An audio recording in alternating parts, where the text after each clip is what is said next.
Chega mais, torcida gloriosa, torcida do Botafogo ligada aqui na primeira edição do nosso Plantão Glorioso para a gente reverberar como a mídia brasileira, em grande parte, tem assumido um papel negacionista, nada surpreendente, né?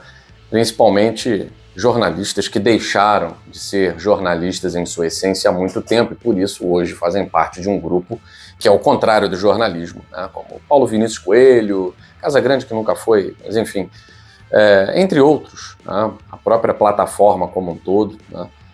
Lamentável a postura negacionista de querer negar o óbvio. Afinal de contas, para eles, o futebol brasileiro é o mais honesto e incorruptível do Brasil.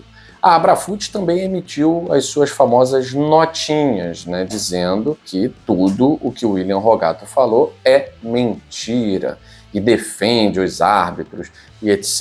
e tal. E um grupo poderoso, como é o Grupo Globo, abordou, mas não adentrou na questão em si. E isso a gente sabe, né? É matéria de Fantástico, mas eles preferiram segurar a onda. Afinal de contas, os que são citados ali são os queridinhos, né? Vamos falar também agora de futebol, né? O Igor Jesus realmente deve ser titular na seleção brasileira. Foi o indicativo do Dorival Júnior, mas talvez Alex Telles tenha que esperar uma nova oportunidade. A tendência é que Abner seja titular e Igor Jesus no comando de ataque também. A gente vai falar sobre isso e muito mais depois da vinheta.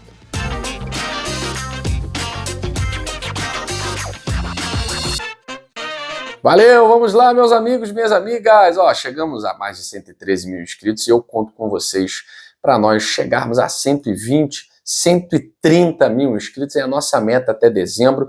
Botafogo 130 anos, GG 130 mil inscritos. Acho que pega bem, né? Colou, né? Fez conexão. Então, enquanto você deixa o seu like, se você não é inscrito, enquanto você se inscreve, eu quero externar, dividir com vocês. Não é nem uma lamentação, porque eu não vou perder o meu tempo lamentando coisas que fogem ao meu alcance. Eu lamento coisas que eu posso mudar. Aí eu lamento muito e tento melhorar para transformar. Agora, o jornalismo brasileiro, ele enfrenta uma crise como todos os setores enfrentam nos dias de hoje. Desde a era da informação, ou era da pós-verdade, né?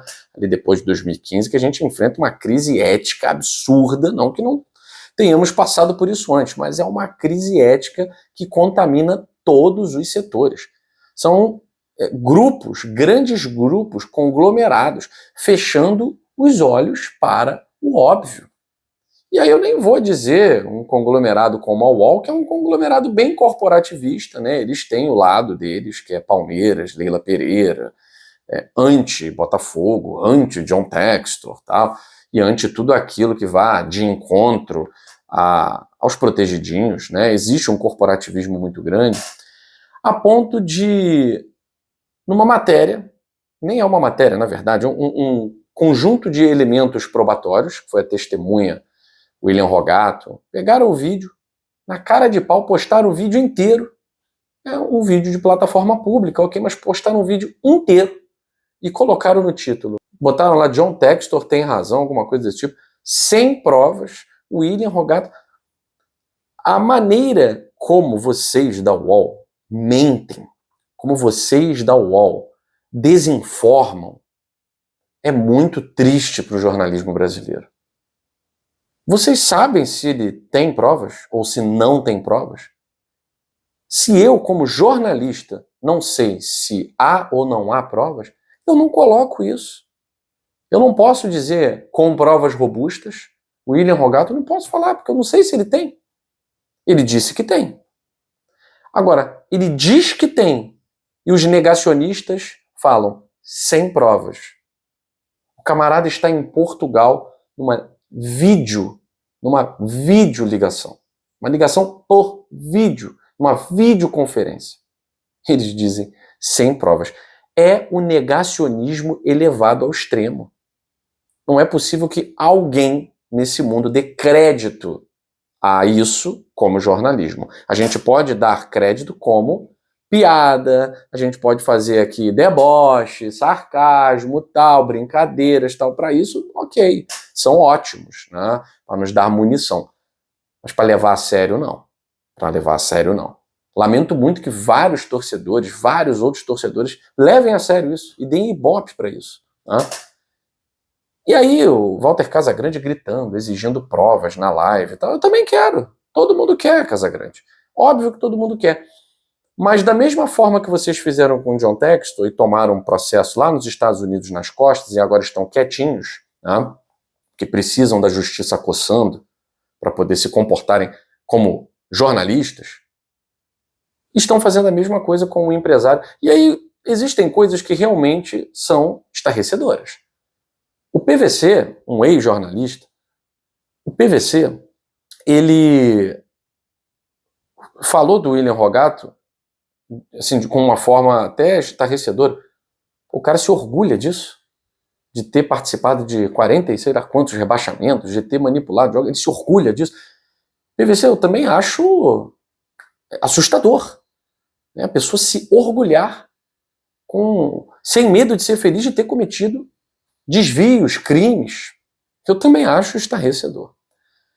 Mas aí, até o ponto de você se irritar, porque o seu time do coração foi citado, ele disse que tem gente grande envolvida em Palmeiras e São Paulo, você se irritar e querer colocar levianamente o nome do Luiz Henrique, porque tem comprovante de Pix na conta do Luiz Henrique, em nome do tio do Paquetá, e você sabe, você garante que não tenha comprovante de Pix na conta de toda essa galera para quem vocês babam, para quem vocês estendem tapete vermelho. Eu desconfio que tenha comprovante de Pix para gente envolvida até em mídia. Até em mídia eu desconfio. E aí eu quero ver a cara de imbecil que vocês vão fazer quando esse cidadão trouxer as provas que ele tem. Porque ninguém fala o que ele falou sem ter provas. O que me surpreende é que a gente sempre quer varrer para debaixo do tapete, como diz o senador Carlos Portinho, que é matar o mensageiro. E é matar o mensageiro desesperadamente, a ponto de divulgar e afirmar acreditando na mentira, numa fake news, de que o cara não tem provas. A gente não sabe disso. Como vocês disseram que o John Textor não tinha provas, não tinha indícios, que ele era um fanfarrão, que ele era um falastrão e tal, e agora estão quietos, porque o Ministério Público e a polícia estão envolvidas no caso. Vocês estão quietos, porque vocês não podem falar absolutamente nada para não incorrer em crime de calúnia e em crime de injúria. Esse é o jornalismo corporativista desse meio de comunicação. É ridículo, é patético o trabalho que eles fazem. E aí, chegamos na Abrafut. A Abrafut, ser corporativista, a gente entende, né? É como um sindicato ser corporativista, ela precisa defender os seus. Aí tudo bem. Mas a Abrafut, em nenhum momento queremos saber quem são os envolvidos, quais são os nomes. Não, é o negacionismo cego. Não temos nada a ver com isso, não acreditamos em nada, é tudo mentira, pronto, acabou, somos honestos, somos justos, pronto. Né? É inacreditável. Como se ela, a Abrafut, pudesse garantir a idoneidade moral dos seus pouco mais de 500 associados. Né?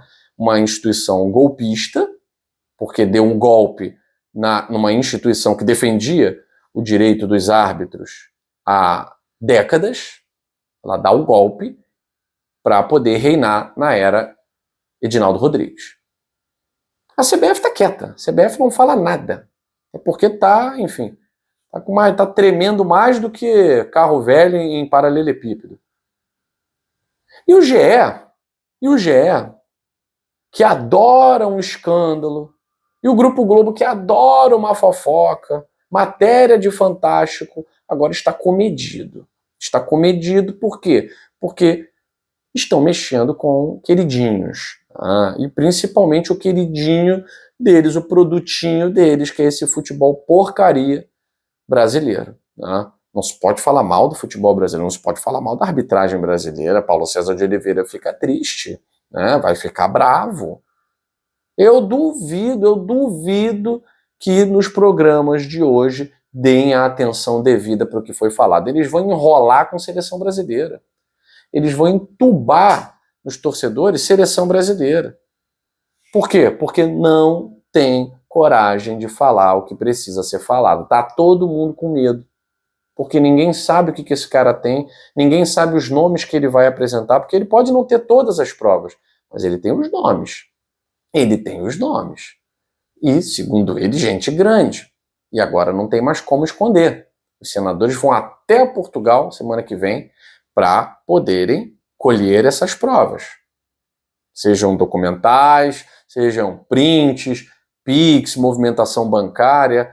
É muito simples. Até lá no nosso grupo de membros do WhatsApp, o pessoal falando, gente, é só seguir o dinheiro. Segue o dinheiro.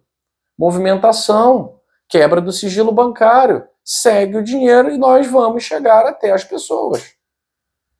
Enfim.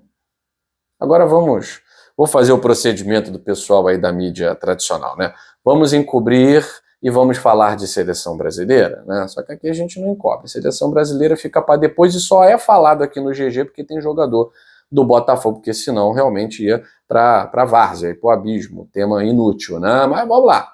Seleção brasileira joga, não faço ideia quando, mas sabemos que Alex Telles, Igor Jesus e Luiz Henrique estão convocados. Isso dele só o Igor Jesus deve, nesse primeiro jogo contra a seleção chilena, deve ser titular, tá? Ao lado do Savinho e ao lado do Rodrigo. Havia ali a dúvida se Alex Telles poderia ser titular ou não, mas há um indicativo de que o Abner, que também pertence ao Lyon, do grupo Eagle Football, né, do John Textor, comandado aí pelo John Textor. Então o John Textor pode ter 2 jogadores como titulares nesse primeiro momento na seleção brasileira, que vai enfrentar a fraquíssima seleção chilena. Fraquíssima seleção chilena. De repente vai marcar o Igor Jesus, o Medel. Então é só cruzar na área, tá tudo certo. Então assim, torço muito pelo Igor Jesus, porque merece, é um garoto que chegou, se adaptou rapidamente ao futebol brasileiro, criou esse personagem interessantíssimo aí do Goku no futebol, tal. Isso aí tudo atrai, isso tudo chama atenção, isso tudo é importante para atrair novos torcedores, tal. E é o melhor atacante do Brasil, merece estar onde está. Torço por ele, né? Torço tão somente por ele. Entrando Alex Telles, torço pelo Alex Telles também e quero ver o garoto Luiz Henrique também jogando, nem que seja um pouquinho, tá certo? Então, bom indicativo aí para o Jesus, boa sorte para ele, não precisa, é competente demais, né? Só espero que a panelinha lembre-se que tem o Igor Jesus no campo, né? Porque senão não adianta, se botar o tal do Paquetá, eu não sei como joga numa seleção, é porque a seleção brasileira é ruim mesmo, né? Então talvez até tenha sentido esse cara ser convocado, né? Mas numa seleção que tem Paquetá, Bruno Guimarães, Rodrigo, o outro lá, o Savinho não é da panela que chegou agora, né? Mas se tivesse aquele Vinícius Júnior, a bola não chega no Igor Jesus, mas não chegava mesmo. Agora, de repente, com algumas mudanças, né? O Abner e tal, de repente, né? Pode ser que o Igor Jesus seja mais acionado. Vamos ver, pagando para ver. Fico por aqui, tá? Mais informações a gente traz aí nos posteriores plantões. Beijo grande no seu coração, saudações alvinegras, fui.